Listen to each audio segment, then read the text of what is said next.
వక్ఫ్ సవరణ చట్టం రాజ్యాంగబద్ధంగా ఉందని కేంద్రం సుప్రీంకోర్టుకు తెలిపింది. వక్ఫ్ సవరణల చెల్లుబాటుకు వ్యతిరేకంగా దాఖలైన పిటిషన్లను కొట్టివేయాలని సుప్రీంకోర్టులో కేంద్రం 1332 పేజీలతో అఫిడవిట్ను దాఖలు చేసింది. వక్ఫ్ చట్టంలోని సవరణలను సమర్థించుకున్న కేంద్రం పార్లమెంటు చేసిన చట్టాలకు రాజ్యాంగబద్ధమైన అంచనా ఉంటుందని పేర్కొంది.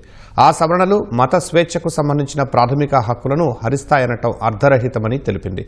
మొఘల్ కాలం నుంచి స్వాతంత్ర్యం తరువాత వరకు వక్ఫ్ వద్ద 18,29,000కు పైగా ఎకరాలు భూమి ఉంటే కేవలం 2013 తర్వాత 21 లక్షల హెక్టార్లు వక్ఫ్లో చేరినట్లు కేంద్రం వెల్లడించింది.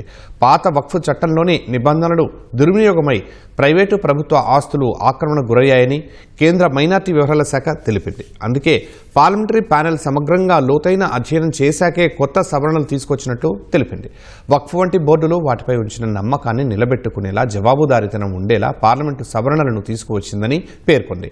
ఈ పిటిషన్లను సిజేఐ జస్టిస్ సంజీవ్ ఖన్నా నేతృత్వంలోని ధర్మాసనం మే 5న విచారించనుంది.